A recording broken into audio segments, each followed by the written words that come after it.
single-use plastic pollution across the United States. And this policy aims to do that by banning single-use plastics from businesses and from local stores and grocery stores around the United States. A fact sheet from earthday.org says that in 2016, world plastics production totaled around 335 million metric tons, and roughly half of annual plastic production is destined for a single-use product. Another fact from fact sheet from earthday.org is that humans buy about 1 million plastic bottles per minute in total, and only about 23% of plastic bottles are recycled within the United States. Plastic pollution has been an epidemic in this country for the past multiple decades. And this policy aims to reduce that by targeting the businesses that have the most plastic waste and plastic pollution. Some examples of other places that are doing this are a coalition that started in Berkeley County, which bans the use of plastic silverware and utensils and cups in restaurants, and puts a mandate that the silverware and utensils must be reusable at these establishments. Another place that is doing this is Australia. The policy that was done in Australia is called the Australian Capital Territory Act, and this bans the usage of plastic bags, and it started in 2011. It bans plastic bags that include a single-use polyphenylene polymer bags that are less than 35 microns thick. The Australian government encouraged citizens to bring reusable bags when shopping to reduce their environmental impact. This policy aims to do the same thing in the United States and eventually eliminate the need for plastic shopping bags. Another fact from earthday.org says that it is estimated that 4 trillion plastic bags are used worldwide annually, and only 1% of plastic bags are returned for recycling, according to Forbes.com.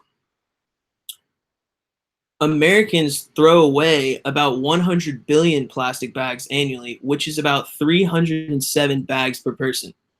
All of this waste from single-use plastic bags can be eliminated by a new policy which bans the use of single-use plastic bags and advocates for reusable shopping bags.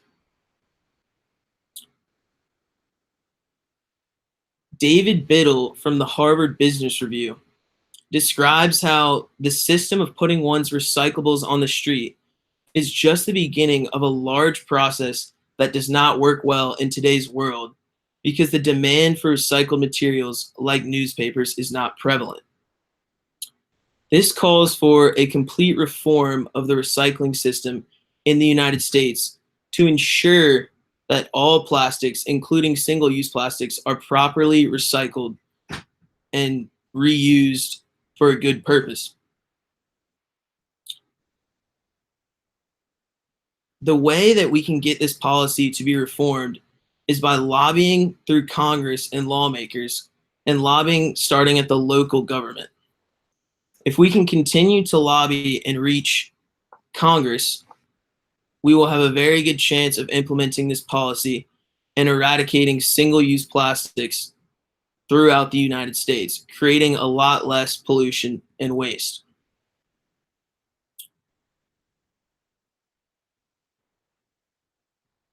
Now I would like to open it up to discussion.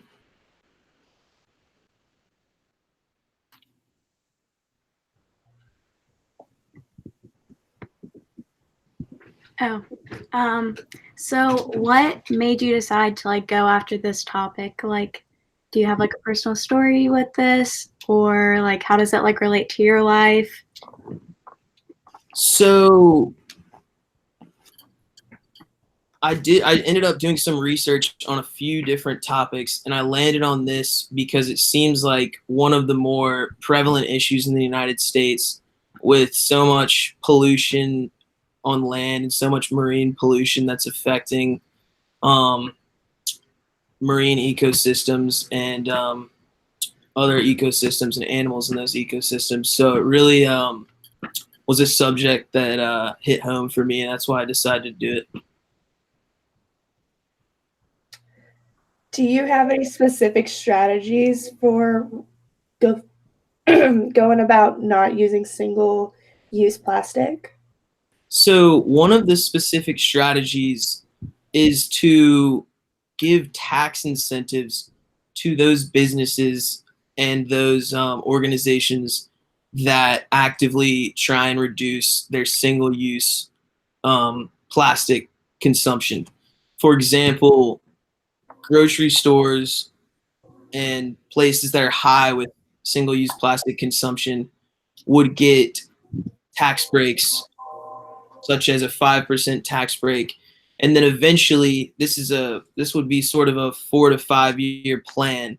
And eventually, in the last phase of that plan, if those plastics are still being used, the customer would be charged per plastic bag or per plastic cup or per plastic utensil, which should hopefully deter those customers from wanting to use those single-use plastics. What do you plan personally to do to help with the plastic problem?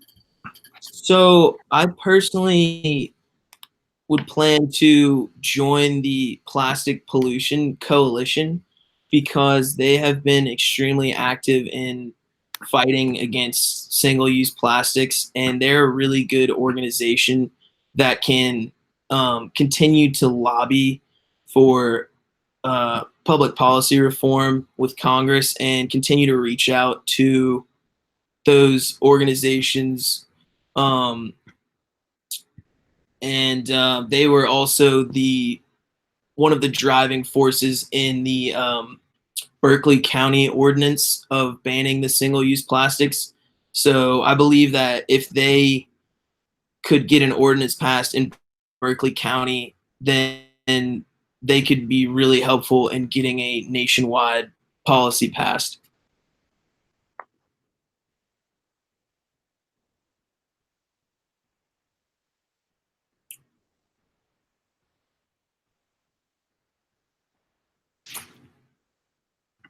Awesome. So I guess it'll be my turn. And today I want to talk about the attendance policy for many universities and colleges. For my argument to be effective, I would like to focus on our school here at the University of South Carolina. The people that are able to change this policy is the Board of Education or the Board of Trustees. Another agent who would be able to change this policy would be our president. I believe that the attendance policy is a hindrance on most students and can ultimately hurt the student's final grade at the end of the year. My first case is that we are not in high school anymore. High school is required by law, and I understand the attendance policy for that type and level of education, but college is a completely different universe. You are on your own and finally have the ability to make your own decisions without your parents or your teachers influencing you. It is your choice to advance your education and go above and beyond in the workplace. It is exciting because you're focusing in on one particular major and are actually interested in what you're learning. One of the main differences between then and now is you're actually paying for it. In-state students have a tuition of around $13,000, whereas out-of-state students are around $33,000. Now, with scholarships and loans, it does not seem that bad, or maybe your parents are paying for it. Either way, the teachers are getting paid, and it's coming out of your pocket one way or another. However, this amount does not include housing, meals, or books for that matter. Now, adding all of those expenses, we're looking at a total of $26,000 and $46,000 a year. When we multiply that number by 4, we get $104,000 and $184,000 total. So, in my opinion, it makes sense that if a student decides not to attend class more than the given amount of days, which is normally 3, it should not count against them because they paid for it.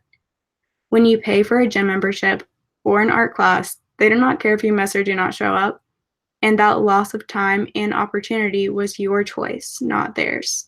It's on your head if you decide to miss out on something that you paid for. Now, I know what people are going to say, and it's in the best interest for that student to attend class. And I agree with that statement 100%. But I also know life is crazy and we cannot always control it. We get sick, family members pass away, or we have too much on our plate and need to take a breath. For those reasons, we have excused absences.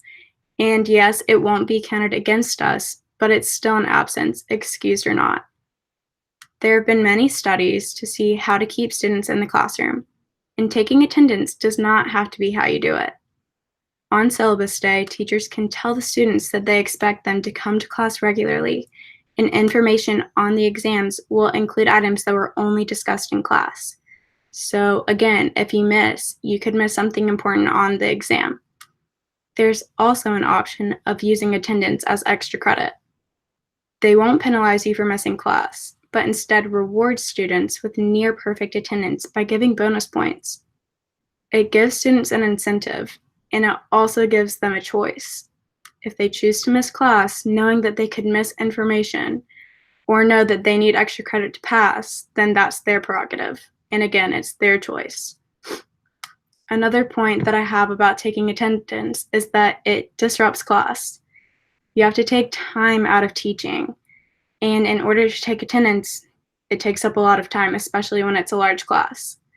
Some teachers do it at the end of class, others have a question poll in their lecture, and it's just all very time consuming. It also is a time to weed out students who have no desire to be in class. The group talking in the back corner of the room, those watching TV in class, listening to music, and sleeping throughout the lecture are all sources of distraction for those who are there to learn the actual material. It has happened to me plenty of times in my classes. I have a large lecture hall, and due to my class right before it, I always get there right on the dot. So normally, I have to sit in the back, and there are groups of students around me who are sleeping, playing on their computers, and blasting their music, and it's very distracting. I personally have a hard time focusing throughout the class and always get annoyed with the constant chatter. They always complain about this class, and if attendance were not mandatory, they wouldn't be there. Another reason attendance should not be mandatory is it's also a good indicator of the assessment for teachers. If a classroom always has a good number of students present, it lets them know that they're actually being engaging and increasing the students' desire to learn. Whereas classes that are empty or low in number would let the teacher know that something needs to be changed. This policy is super frustrating to me because I know people who have been negatively affected by this, and it hurt them in ways I never thought were possible. One of my really good friends applied to the nursing program a few months ago, and as I'm sure you've heard, the nursing program here is extremely competitive, and it's very difficult to get into. You work so hard for 2 years and are pushing for the highest GPA possible. Every little point counts, and a mere decimal can ensure your acceptance or it can ensure your failure. My friend was enrolled in 18 credit hours, and she was taking a few easy classes along with some very hard ones. She had good grades, but she was struggling in one of her nursing classes. Seeing that she had an A in the class right before her more difficult one, she decided to skip it a few times. That way she had more study time and more time to prepare for exam day. What she did not realize was the attendance policy would hurt her grade at the end of the year. It brought her down a whole letter grade, and it dropped her GPA. This happened with one other class that she was taking, and it pushed her down even more in the rankings for upper division. Her grades in the 2 classes were down even more, and they were perfect before that. All of the notes that she needed were online, and she took the time out of her week to study them when she could, on her own schedule, and she went over the material herself. One of those classes did not have mandatory attendance, and she finished with an A, but the other did, and it brought her down to a B. I think that this circumstance should never have happened. Her grade was perfect, and just because she missed a few more classes than she was allowed, she went down a whole letter grade. Yes, it was her fault that she didn't see it in the syllabus, but it should never have been a part of it, if you ask me. So now I would like to open it up to any questions. So, how would you plan on, or what would your first step be to change this policy? So personally, like I think I would try and go and talk to like my teachers and see their own opinions, because all of these sources that I had, some were from Harvard, some are from the University of Florida. Every teacher has their own opinion on this. And I also think it just depends on your major too. Like there are some classes, yes, I understand like you have to be there in order to learn, but like it's also the student's prerogative if they don't show up.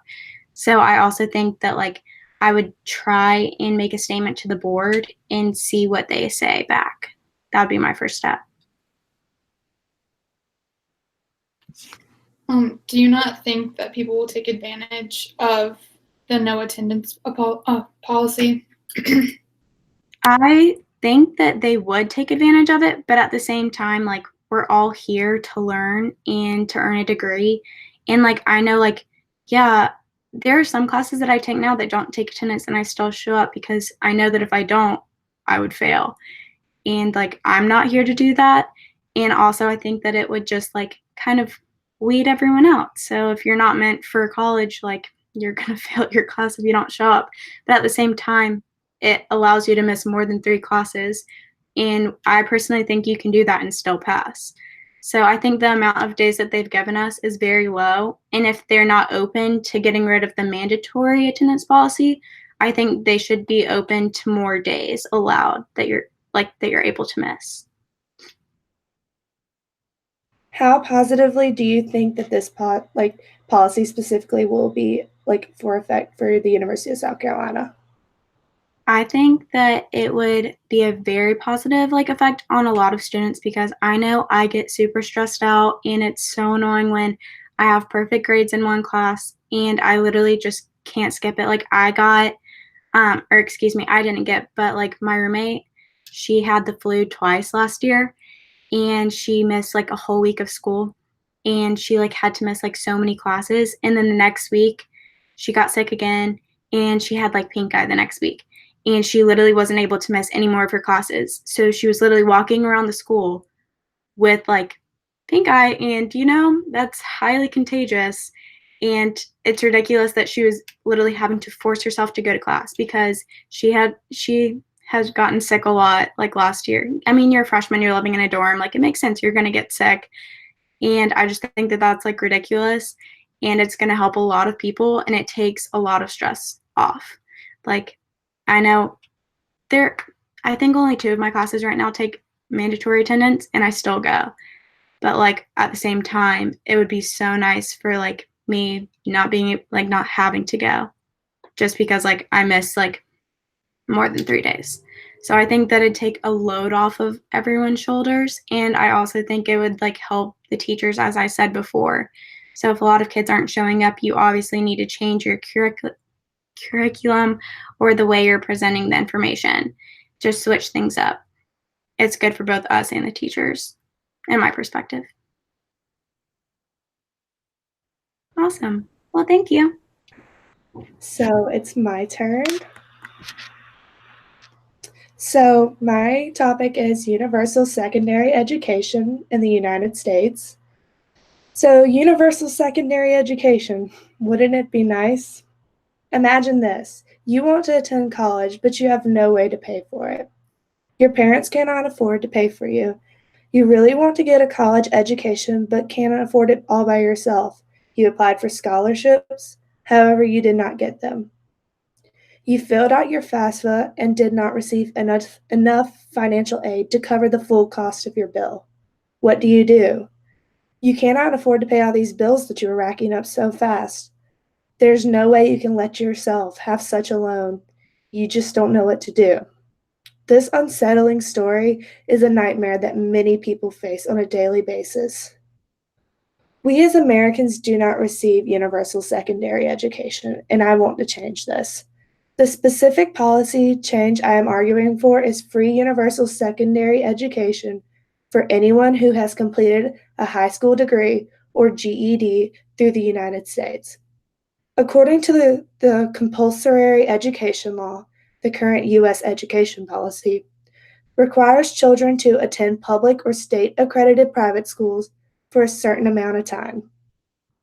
They can be homeschools, but all states have these mandates for the amount of time they have to attend school before they can drop out. The age is usually around 16. Right now, this is the extent of free education that we have.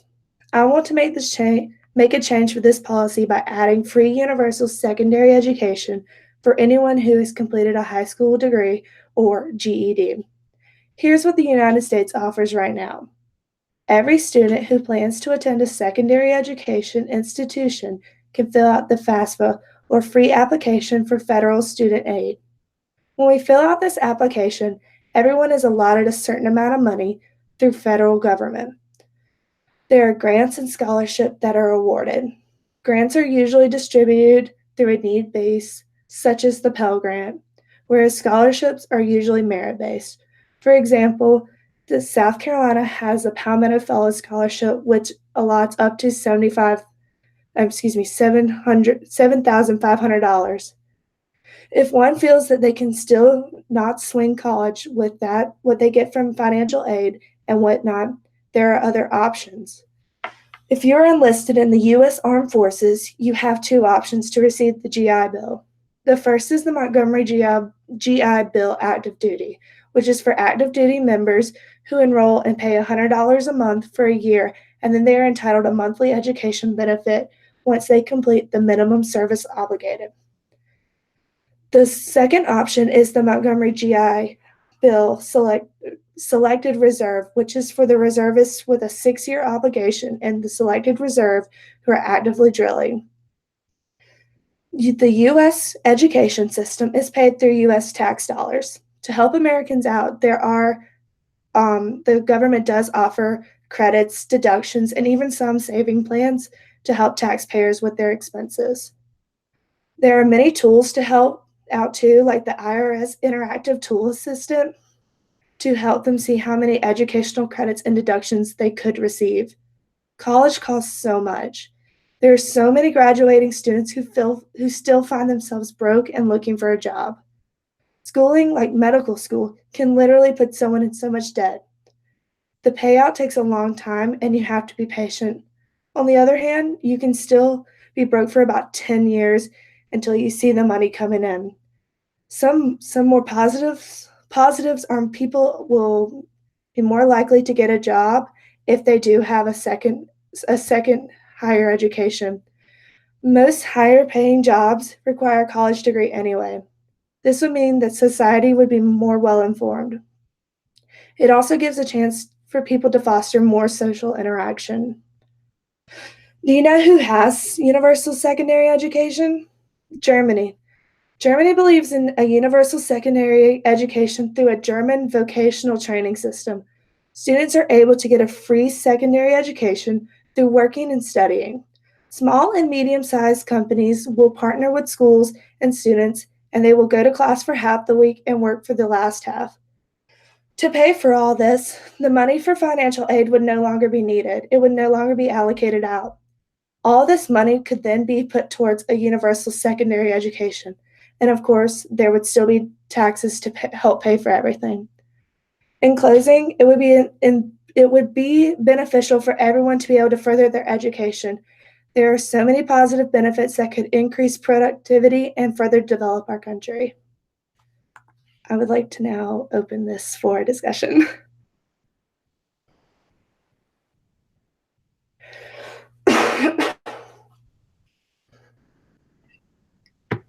What problems do you see like coming out of this? Like, do you think that the dropout rates for college would like increase, or like what other like problems do you think like could come about it?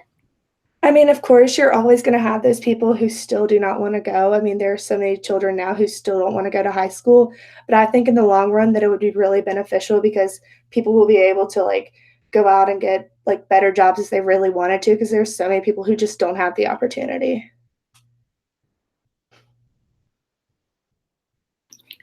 Do you believe this is something that can happen within the next few years, or do you think it's going to take more time to change it?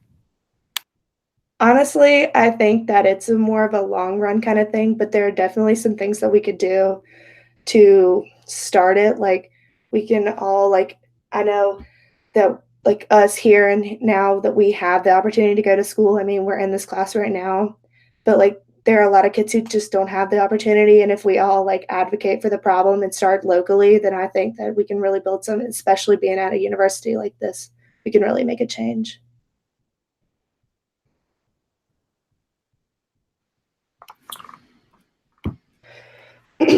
What would be your first step to getting this change in the United States, and what agent would you try and help you get this change across the United States? Well, personally, I would probably start like here throughout the university and then get a group established here and then go on to like Richland County, Lexington, like that area, start like school boards here and get someone with like some real background to really back us, and then even go through like the university and the president, and like then go on to state government and then to move on forward like that. I would really just start at the university because that's like the one tool I have here. So yeah, thanks.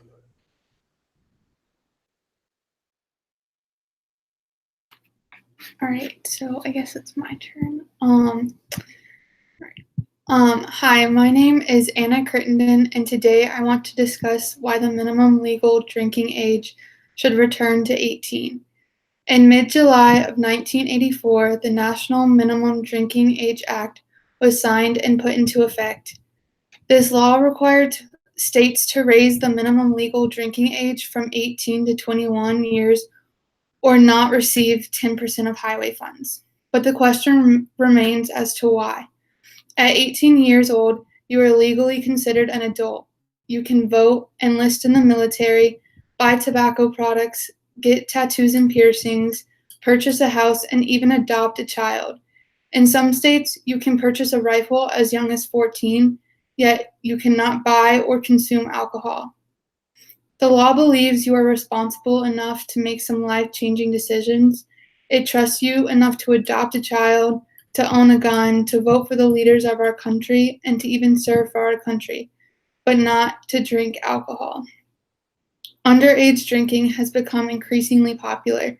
The more someone is told not to do something, the more of a thrill they get out of it. I believe lowering the drinking age to 18 would diminish the thrill that most people get when breaking the law, therefore decreasing the amount of people who drink underage. Also, returning the drinking age to 18 can promote safer drinking habits, decrease alcohol-related injuries, and reduce binge drinking. Firstly, drinking is regulated. Drinking in a regulated environment would decrease unsafe drinking activity. Those who are underage drink in unsupervised places such as frat houses or house parties. Lowering the minimum drinking age would lead to a lesser need to pregame as much or as hard as people do today. It would also significantly decrease the use of fake IDs. If it were legal, people would learn safer habits and be less prone to binge drinking. Binge drinking is a widespread issue amongst those who are underage. It is the act of consuming an excessive amount of alcohol in a short period of time. Nearly 20% of high school students binge drink. As one gets older, they tend to drink more. It was found in 2017 that 17% of 12th graders and 33% of college students binge drank. If the drinking age were to return to 18, I believe that binge drinking would decrease. Author Gabrielle Glasser states, Prohibition, which banned most alcohol in the United States from 1920 to 1933, normalized the frenzy sort of drinking that occurs today at college parties. In speakeasies and blind pigs, the goal was to drink as much and as soon as possible because you never knew when the feds would show up. Those who are underage binge drink do so in an effort to avoid legal consequences. At pregames and tailgates, people under 21 years tend to consume more alcohol in a short period of time because they're unable to purchase alcohol wherever they are planning to spend the rest of their day. Lastly, alcohol-related injuries or accidents would decrease because there would be no fear of legal consequences if they needed to call for help or a ride home. For example, 2 years prior to the National Minimum Drinking Age Act being established, there was a decline in drunk driving fatalities across all age groups and demographics. Therefore, the rise in minimum drinking age cannot be completely attributed toward the decrease in accidents caused by drinking. According to the Center for Disease Control and Prevention, youth who drink alcohol are more likely to experience higher risk of suicide or homicide, yet there are no statistics proving that the minimum drinking age 21 is associated with the lower rates of suicide, homicide, or vandalism. And a study conducted by doctors Alexander Wagner and Tracy L. Toomey in a 2002 meta-study of the legal drinking age and health and social problems, 72% of the studies found no statistically significant relationship despite the claims that lowering the minimum legal drinking age to 18 would increase suicide and criminal activities by adolescents. So in conclusion, the drinking age of 21 has not eliminated nor demoted underage drinking. Teens continue to drink regardless of the law. In an article written by the National Institute of Alcohol Abuse and Alcoholism, it is stated that by age 15, about 33% of teens have had at least one drink, but by age 18, about 60% of teens have had at least one drink. And in an article from the Foundation for Advancing Alcohol Responsibility, it stated in 2018, 24% of 8th graders, 43% of 10th graders, and 56% of 12th graders reported having consumed alcohol. The minimum legal drinking age of 21 is completely ineffective. It has not stopped people from underage drinking, so what is stopping us from changing the drinking age back to 18? Okay, now I'll open it up to questions. Do you think that more kids in high school would have like better access to alcohol because like if you change it back to 18, then like seniors in high school are like 18? So like don't you think like the younger ages will like have easier access? I believe that the access would honestly stay the same. Coming from personal experience, the seniors at my high school, even some of the juniors, all had fake IDs anyways. So I don't think making them like lowering the drinking age would change anything because they still get their hands on it. Some parents will still buy it for them. Like they'll find a way no matter what, and so at least it would be slightly more legal, I guess. What do you think will happen to USC's atmosphere if the drinking age was lowered? Personally, I think it would be a lot safer. I think people do binge drink a lot more here, especially going to 5 Points and stuff. Pre-games can be really crazy and like, yeah, they can be fun, but more people die at pre-games than they would like downtown, and a lot more can go down in a pregame. And I feel like if we were to lower the drinking age, that obviously wouldn't happen as much, and we would be able to regulate it a lot better, I feel like.